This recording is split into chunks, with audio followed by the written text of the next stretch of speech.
बहुत से साधक कहते हैं कि भजन सुमिरन में मन नहीं टिकता, 2.5 घंटे पूरे नहीं हो पाते।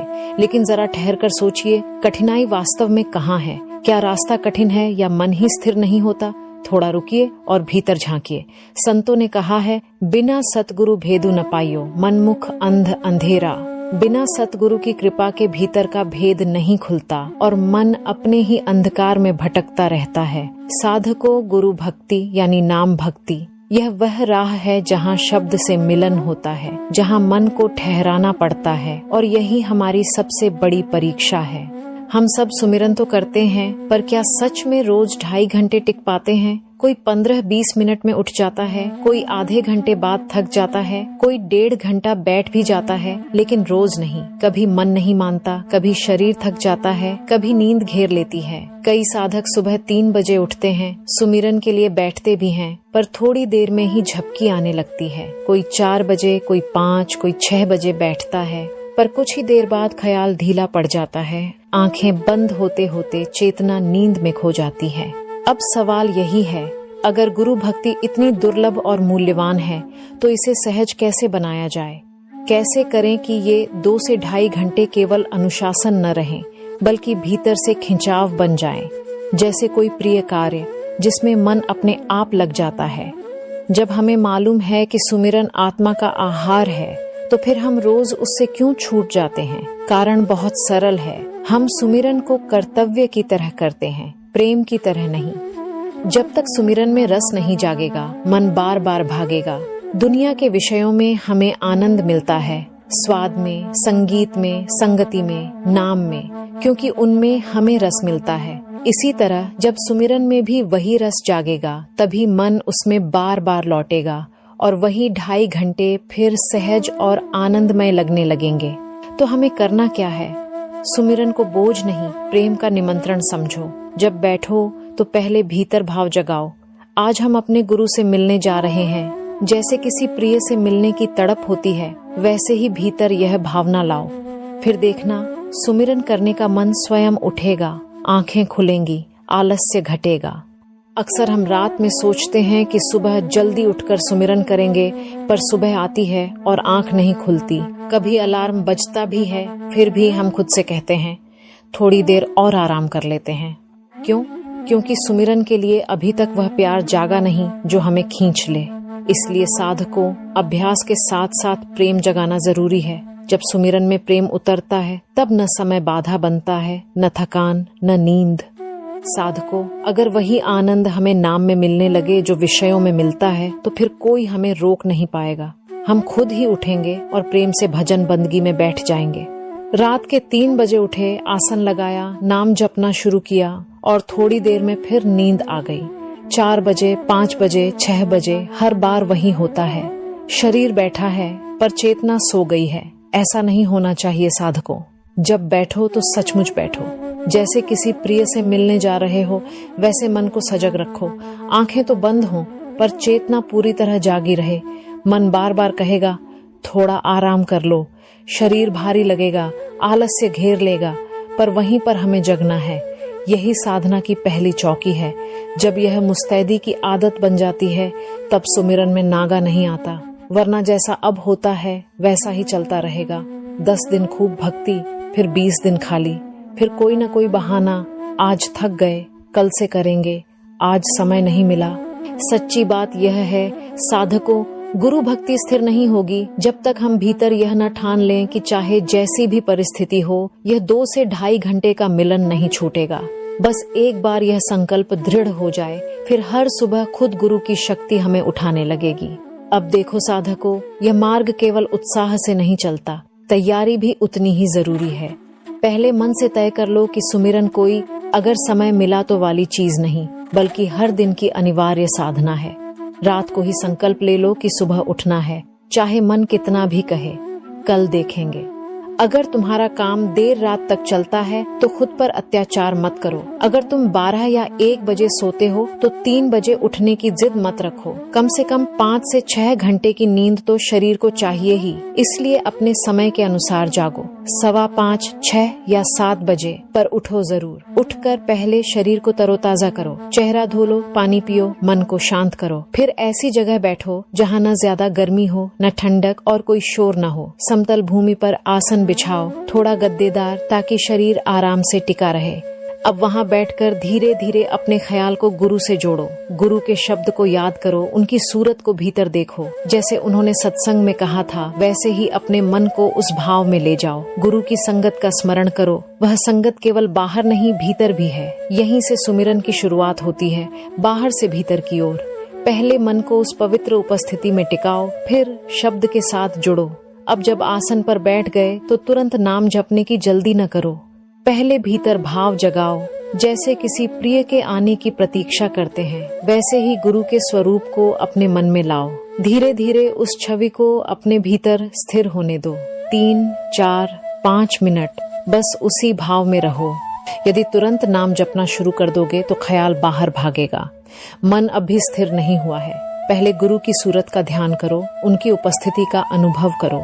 जैसे ही भीतर उनका स्वरूप ठहरने लगे तब बहुत धीरे प्रेम के साथ नाम जपना शुरू करो।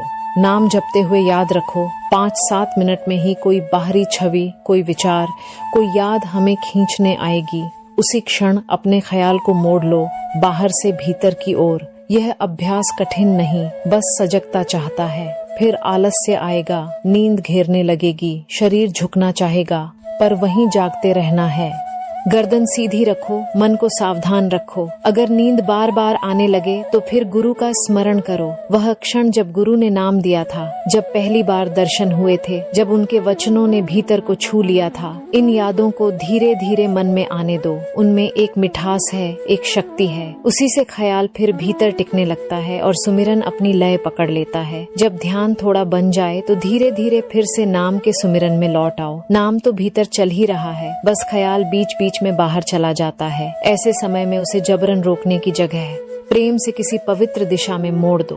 जैसे गुरु की किसी लीला का स्मरण करो, जब वे हंसे थे, जब उन्होंने कोई बात कही थी जो सीधे हृदय में उतर गई थी। जैसे ही मन उस स्मरण में डूबेगा, ध्यान फिर भीतर टिकने लगेगा।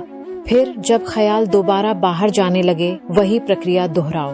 गुरु की छवि, उनकी वाणी, उनका भाव, इन्हें भीतर बुलाओ। यदि फिर भी मन नहीं टिकता तो एक सुंदर उपाय है। मानसिक रूप से यह अनुभव करो कि गुरु तुम्हारे सामने बैठे हैं। जैसे तुम बैठे हो वैसे ही वे सामने अपने आसन पर बैठे हैं। अब आंखें बंद कर लो और भीतर ही भीतर गुरु को निहारो। ऊपर से नीचे तक पूरे भाव से उन्हें देखो। हर बार जब तुम्हारा ध्यान बिखरे, बस फिर से उन्हें देखो।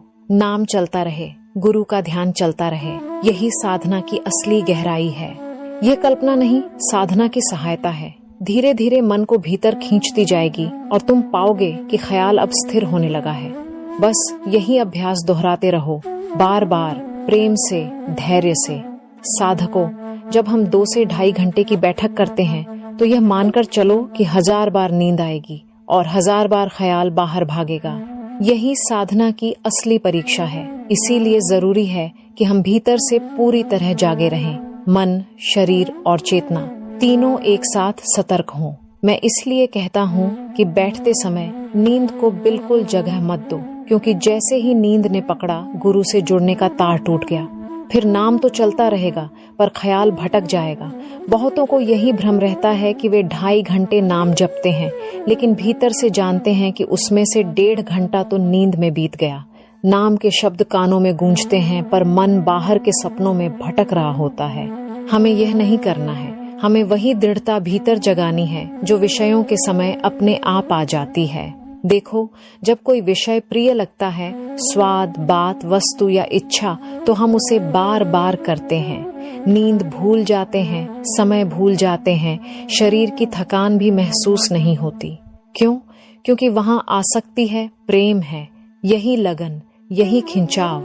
अगर गुरु भक्ति और परमात्मा भक्ति में आ जाए तो फिर कोई नींद, कोई विक्षेप हमें रोक नहीं सकता। जब मन को नाम में वही स्वाद मिलने लगे जो विषयों में मिलता है, तब साधना कठिन नहीं रहती, वह स्वाभाविक बन जाती है। साधकों, यह अवस्था धीरे धीरे ही बनती है। पहले तो केवल इतना अभ्यास करो कि 1 से 1.5 घंटे तक बिना सोए बैठ सको। जो साधक 2 से 2.5 घंटे तक एक जगह स्थिर रह लेता है, उसका मन भी धीरे धीरे उसी अवधि के अनुरूप ढलने लगता है। पर जो बैठते ही ऊँघने लगता है, उसका अभ्यास कभी गहरा नहीं बन सकता। अब मान लो तुम आधा घंटा बैठ चुके हो, आधा घंटा हो गया और ख्याल बार बार बाहर जा रहा है। यह स्वाभाविक है। ऐसे समय में खुद पर नाराज मत हो, बस ख्याल को प्रेम से वापस बुलाओ। जब मन बाहर जाए तब गुरु की किसी लीला का श्रवण करो, उनकी किसी मधुर बात को याद करो जब उन्होंने कुछ ऐसा कहा था जो सीधे आत्मा को छू गया था।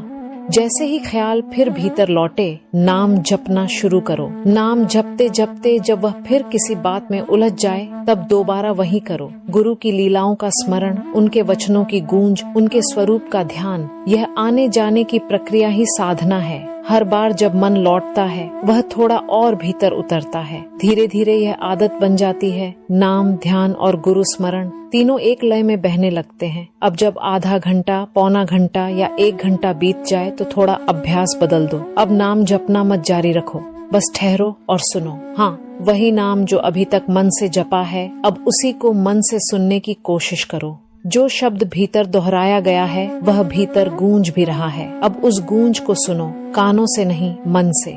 मन ही मन झपने वाला अब श्रोता बन जाए। यही परिवर्तन साधना को गहराई देता है। जब हम नाम सुनते हैं तो ख्याल शब्द के साथ टिकता है। फिर मन बाहर नहीं भागता, वह भीतर स्थिर होने लगता है।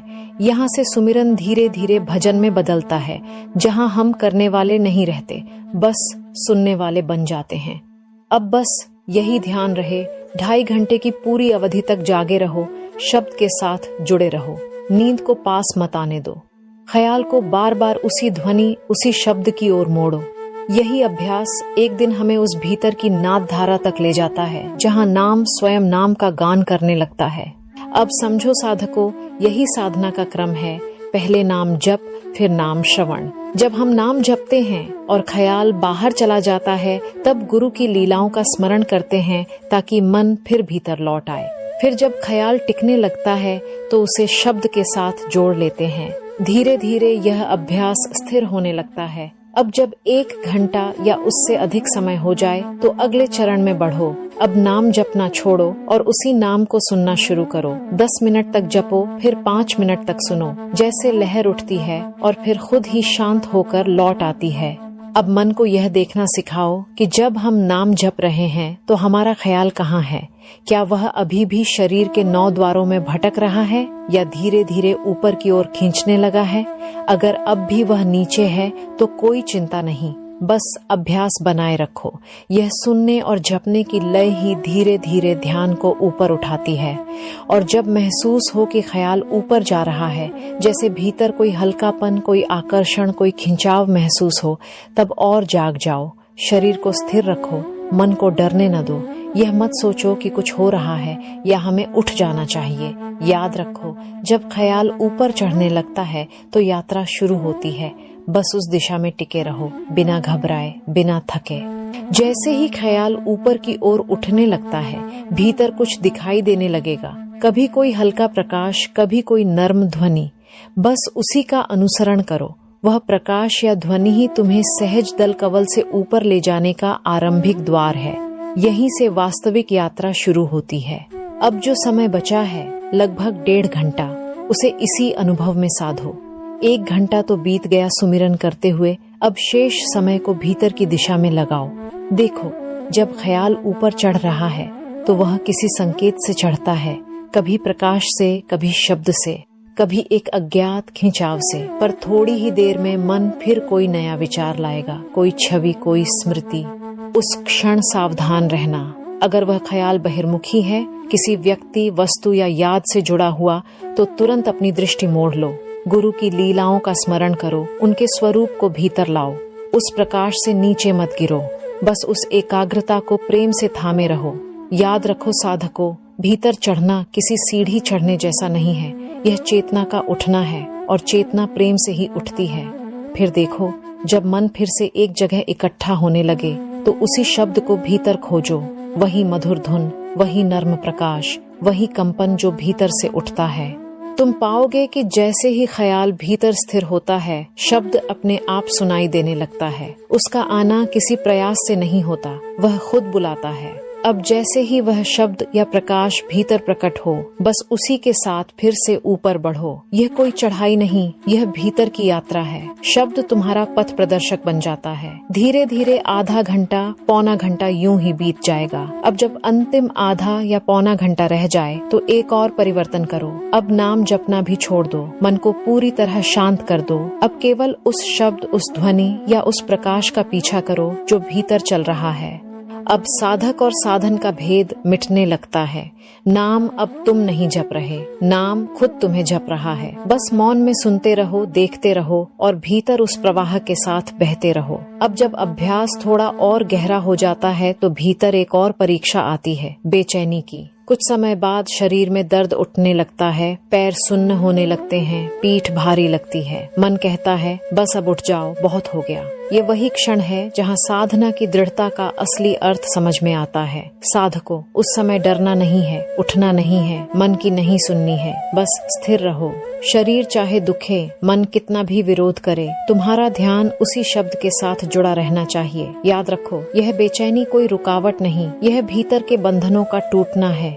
अब मान लो, ऐसा करते हुए 10 दिन बीत गए। हर दिन यह संघर्ष थोड़ा थोड़ा आसान होता जाएगा। 11वें, 12वें, 15वें दिन तक तुम देखोगे कि शरीर पहले जैसा विरोध नहीं कर रहा, मन भी उतना नहीं भटकता।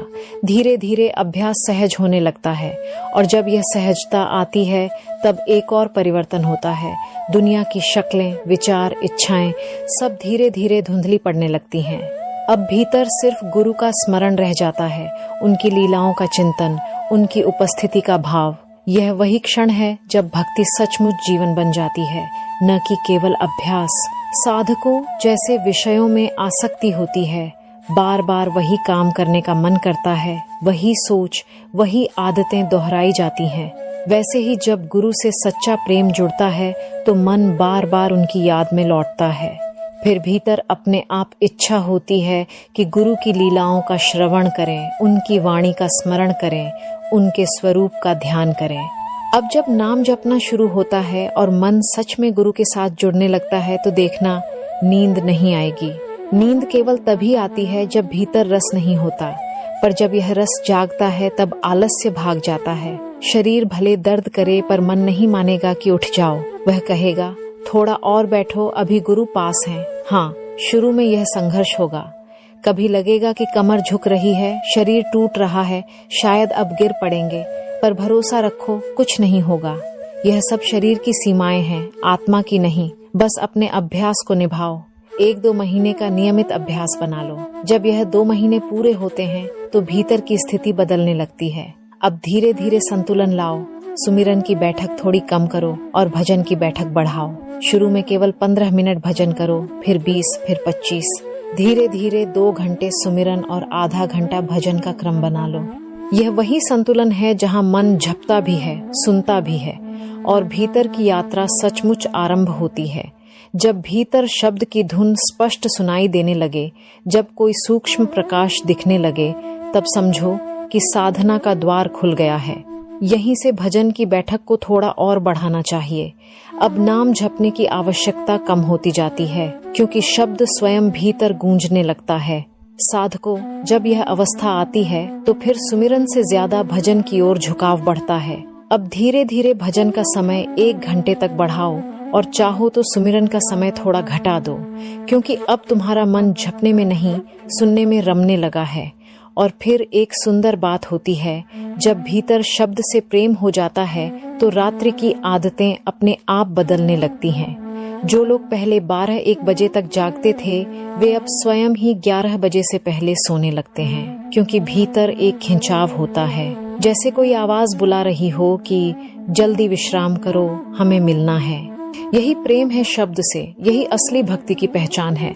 अब भजन बोझ नहीं रहता, वह जीवन का सबसे मधुर आमंत्रण बन जाता है।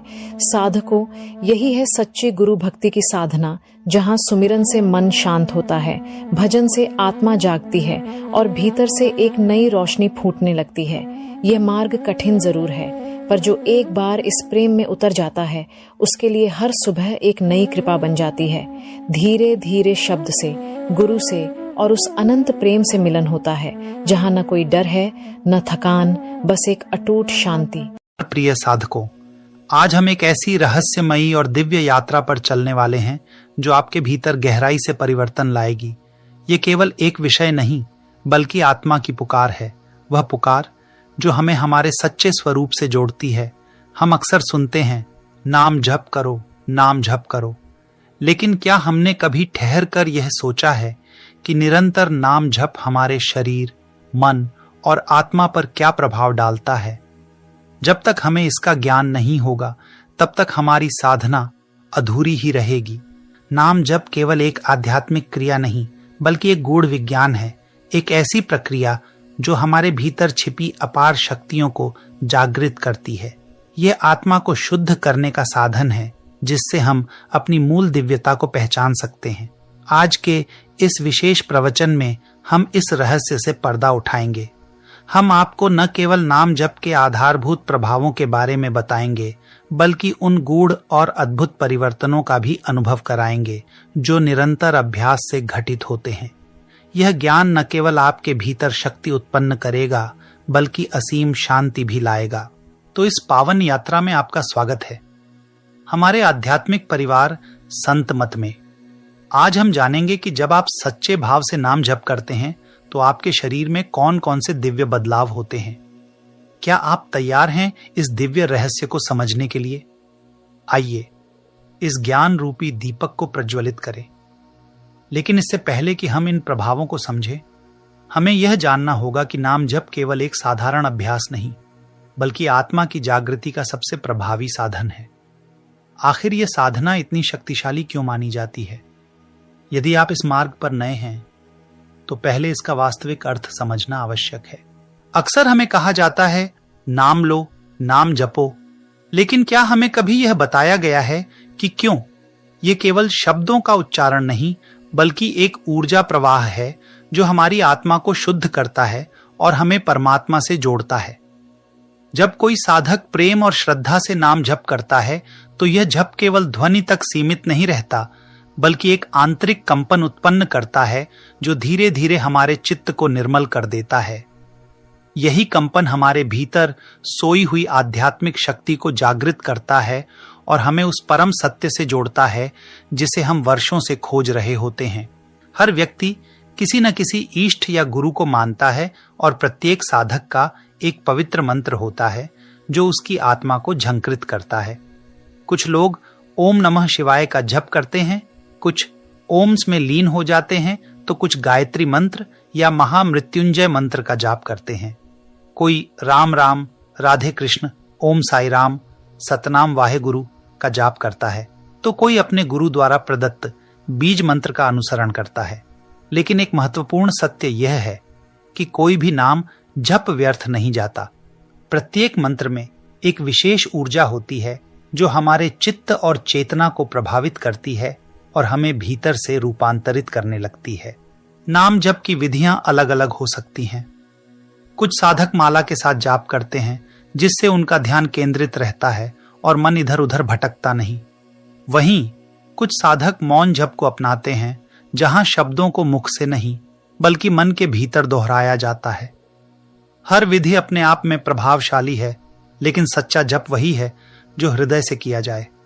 यह कोई दिखावा नहीं बल्कि एक प्रेमपूर्ण समर्पण है जो हमें हमारी आत्मा से और फिर परमात्मा से जोड़ देता है। गुरबाणी में भी नाम जप का महत्व समझाया गया है। जप तप संजम धर्म ना कमाइया, सेवा साध न जान हरि राइया, हरि हरि नाम न कियो उदराइया। अर्थात यदि मनुष्य नाम जप नहीं करता तो न तो उसकी तपस्या सफल होती है और न ही वह किसी धार्मिक अनुष्ठान से मोक्ष प्राप्त कर सकता है। केवल हरि के नाम का जाप ही उसे वास्तविक शांति और आनंद प्रदान कर सकता है। अब एक प्रश्न आप सभी से, आपका इष्ट मंत्र कौन सा है? कौन सा नाम आपको भीतर से शांति और आनंद देता है?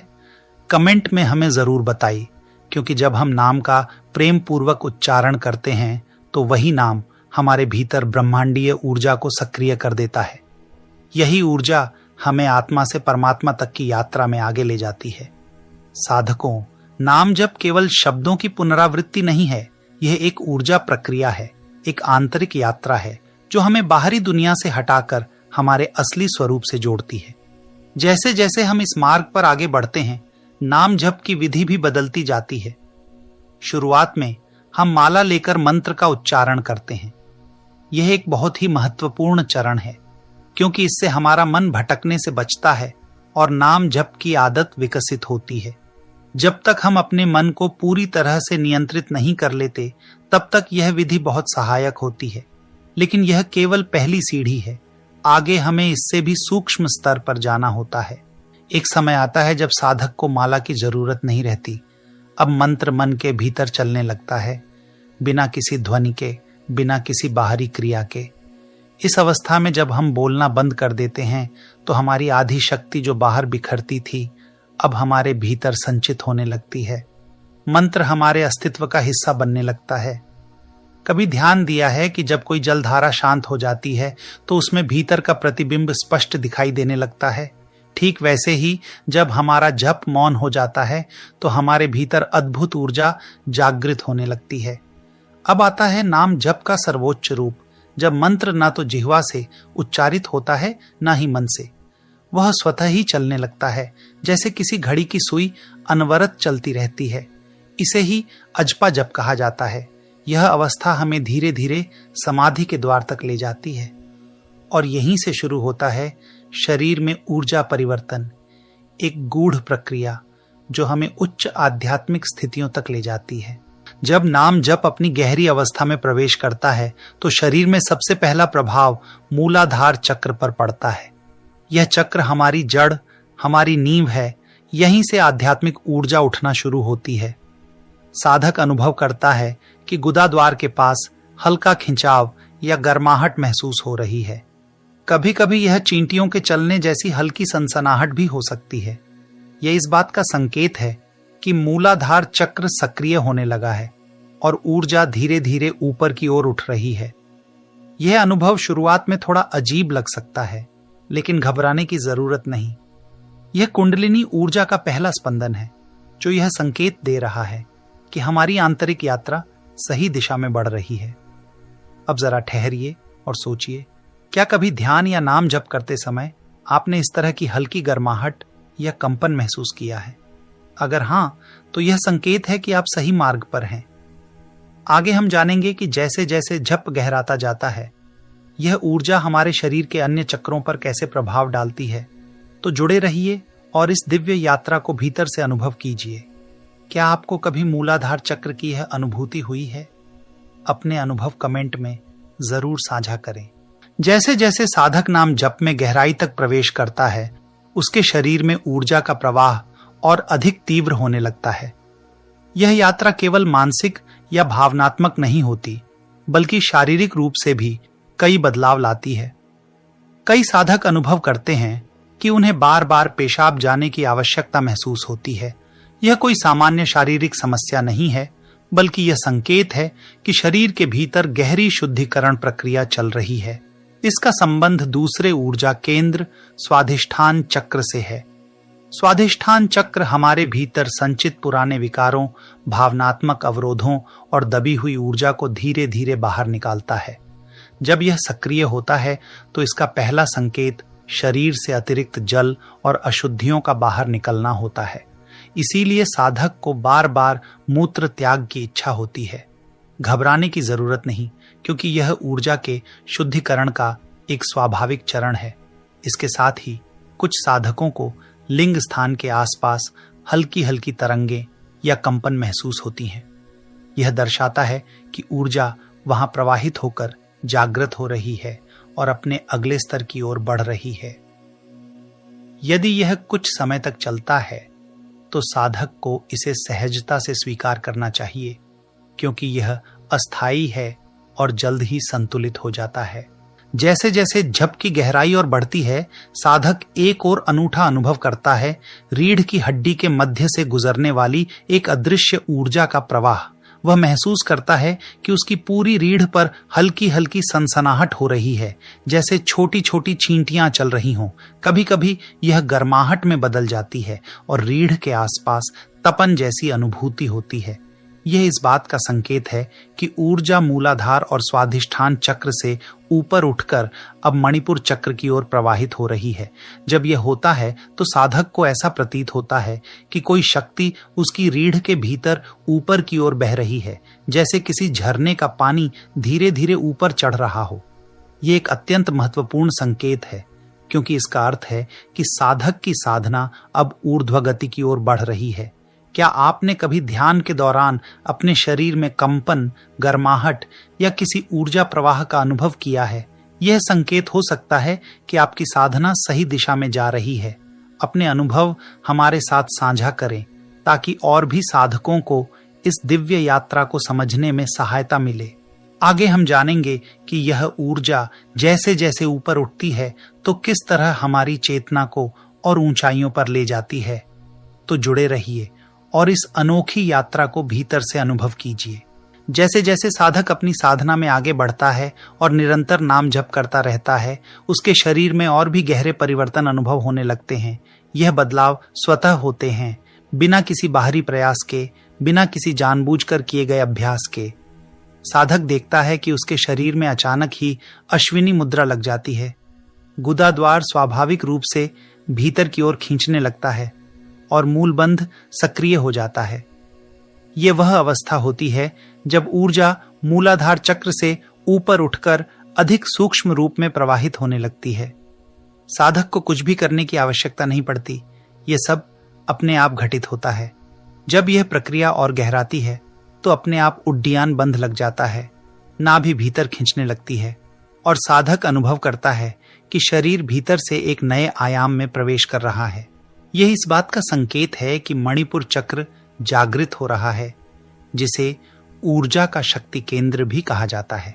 लेकिन इस अवस्था के साथ एक और अनोखा अनुभव जुड़ा होता है जो कई साधकों को थोड़ा विचलित कर सकता है। जैसे जैसे ऊर्जा के प्रवाह में तीव्रता आती है, कुछ साधकों के शरीर में अचानक झटके लगने लगते हैं। यह झटके डराने वाले नहीं होते, बल्कि यह संकेत होते हैं कि शरीर की ऊर्जा प्रणाली में अवरोध हट रहे हैं। जिन जिन स्थानों पर ऊर्जा का प्रवाह रुका हुआ होता है, वहां यह झटके आकर उस रुकावट को साफ कर देते हैं। यह प्रक्रिया कुछ दिनों तक चलती है, लेकिन जैसे ही शरीर इस नई ऊर्जा धारा के साथ सामंजस्य बिठा लेता है, झटके लगने बंद हो जाते हैं और भीतर एक अद्भुत शांति स्थापित हो जाती है। इस अवस्था में साधक एक और गहरा परिवर्तन महसूस करता है। उसकी सांसों की गति धीमी हो जाती है। अब सांसें पहले की तरह तेज और उथली नहीं रहती, बल्कि वे गहरी, स्थिर और सहज हो जाती हैं। यह एक महत्वपूर्ण संकेत है कि शरीर और मन अब शांत हो रहे हैं और चेतना अधिक उच्च अवस्था में प्रवेश कर रही है। जैसे जैसे ध्यान और गहरा होता है, साधक को एक और अनोखा अनुभव होता है। वह अपने भीतर रंगों का खेल देखना शुरू करता है। जब कोई विशेष चक्र सक्रिय होता है तो उससे जुड़ा रंग भीतर दिखाई देने लगता है। उदाहरण के लिए, जब मूलाधार चक्र जागृत होता है तो साधक को गहरा लाल रंग दृष्टिगोचर होता है। जब ऊर्जा मणिपुर चक्र तक पहुंचती है तो पीले प्रकाश का अनुभव होता है। धीरे धीरे यह रंग एक शुद्ध प्रकाश में बदल जाता है, जो दर्शाता है कि चक्र पूरी तरह से संतुलित और शुद्ध हो रहा है। यह सब अनुभव साधक को यह एहसास दिलाते हैं कि उसकी साधना केवल शब्दों तक सीमित नहीं है, बल्कि यह उसके शरीर, मन और आत्मा के हर स्तर पर गहरा प्रभाव डाल रही है। अब जरा ठहरिए और सोचिए, क्या कभी आपने ध्यान के दौरान इन रंगों को देखा है? क्या आपको सांसों की गति में कोई बदलाव महसूस हुआ है? क्या आपने कभी झटकों का अनुभव किया है? यह सब केवल संकेत हैं कि आपकी साधना सही दिशा में बढ़ रही है और ऊर्जा अब जागृत होकर अपने शुद्धतम रूप में प्रवाहित हो रही है। आगे हम जानेंगे कि जब यह ऊर्जा और ऊपर उठती है तो चेतना के और कितने द्वार खुलने लगते हैं। तो जुड़े रहिए और इस अद्भुत यात्रा को भीतर से महसूस कीजिए। जैसे जैसे साधक नाम जप की गहराइयों में उतरता जाता है, ऊर्जा का प्रवाह धीरे धीरे ऊर्ध्व गमन करने लगता है। यह ऊर्जा अब अपनी यात्रा में एक और महत्वपूर्ण पड़ाव पर पहुंचती है, विशुद्ध चक्र। यह चक्र हमारे गले के क्षेत्र में स्थित होता है और यहां ऊर्जा का प्रवाह अक्सर धीमा हो जाता है। कई साधक अनुभव करते हैं कि जब ऊर्जा यहां पहुंचती है तो कुछ रुकावटें आती हैं, क्योंकि इस स्थान पर संचित अवरोधों को साफ होने में थोड़ा समय लगता है। यह स्वाभाविक है, क्योंकि गले का क्षेत्र हमारी अभिव्यक्ति और संचार का केंद्र होता है। जब यह चक्र शुद्ध होने लगता है तो साधक अनुभव करता है कि उसकी वाणी अधिक मधुर और प्रभावशाली हो रही है। उसके शब्दों में कंपन, शक्ति और सच्चाई का संचार होने लगता है। ऊर्जा जैसे जैसे और ऊपर उठती है, वह अब आज्ञा चक्र तक पहुंच जाती है। यही वह बिंदु है जिसे हम तीसरी आंख भी कहते हैं, जहां से अंतर्दृष्टि खुलने लगती है। जब साधक इस अवस्था में प्रवेश करता है तो उसे पहले एक प्रकाश का अनुभव होता है। यह प्रकाश कभी हल्का नीला, कभी बैंगनी और कभी सफेद हो सकता है, लेकिन जैसे जैसे वह इस चक्र पर ध्यान केंद्रित करता है, उसे एक गहरी काली गुफा भी दिखाई देने लगती है। यह वही स्थान है जहां से आत्मा अपनी आंतरिक यात्रा में और गहराई तक प्रवेश करती है। यह एक महत्वपूर्ण मोड़ होता है, क्योंकि यहां साधक को भटकाव और वास्तविकता के बीच भेद करना आना चाहिए। इस अवस्था के बाद एक और अद्भुत अनुभव होता है, बिंदु चक्र का जागरण। यह चक्र हमारी चेतना के अत्यंत सूक्ष्म स्तर से जुड़ा होता है। जब यह सक्रिय होता है तो साधक को एक अनूठी अनुभूति होती है, मानो उसकी आत्मा हल्की हो रही हो, शरीर की सीमाएं विलीन हो रही हों और वह एक नए आयाम में प्रवेश कर रहा हो। यह वह स्थिति होती है जब व्यक्ति शरीर से परे जाकर अपनी वास्तविकता को देखना शुरू करता है। अंततः जब ऊर्जा अपने चरम पर पहुंचती है तो यह सहस्त्रार चक्र में प्रवेश कर जाती है। यही वह क्षण होता है जब संपूर्ण चेतना प्रकाश में विलीन हो जाती है। साधक को अनुभव होता है कि अब केवल प्रकाश ही प्रकाश बचा है। अहंकार मिट चुका है, द्वैत समाप्त हो चुका है और वह पूर्णता की अवस्था में पहुंच चुका है। यही वह अंतिम अवस्था है जहां साधक और परमात्मा के बीच कोई भेद नहीं रहता। अब कुछ भी कहने, सुनने या समझने की आवश्यकता नहीं रह जाती, क्योंकि अब सब कुछ एक शुद्ध अनुभूति बन जाता है। तो साधकों, यह है नाम जप की वह दिव्य यात्रा जो आपको एक साधारण व्यक्ति से एक जागृत आत्मा बना सकती है। यह केवल शब्दों का उच्चारण नहीं, बल्कि एक जीवंत अनुभव है जो आपके भीतर शांति, प्रेम और दिव्यता को प्रकट करता है। क्या आपने भी कभी ध्यान के दौरान प्रकाश का अनुभव किया है? क्या आपको कभी ऐसा लगा है कि आपकी चेतना शरीर से परे जा रही है? यदि हां, तो यह इस बात का संकेत है कि आप भी इस दिव्य मार्ग पर आगे बढ़ रहे हैं। हम तहे दिल से आभार व्यक्त करते हैं कि आपने इस गहन आध्यात्मिक चर्चा में हमारे साथ समय बिताया। यह यात्रा आपकी अपनी आत्मा की खोज है और हम धन्य हैं कि इस राह पर आपको मार्गदर्शन देने का अवसर मिला। यदि यह ज्ञान आपके हृदय को छू पाया हो तो अपने विचार और अनुभव हमें कमेंट में जरूर बताएं। नाम जप से जुड़ा सबसे गहरा अनुभव आपको कब हुआ? क्या आपने कभी किसी दिव्य ऊर्जा, प्रकाश या आनंद की अनुभूति की है? हमें कमेंट में बताएं। इस ज्ञान को आगे फैलाने के लिए इसे अपने प्रियजनों के साथ साझा करें, ताकि और भी लोग इस प्रकाश से लाभान्वित हो सके। हमारी इस आध्यात्मिक यात्रा में जुड़े रहें, क्योंकि यह अंत नहीं बल्कि एक नई शुरुआत है। वाहे गुरु जी का खालसा, वाहे गुरु जी की फतेह।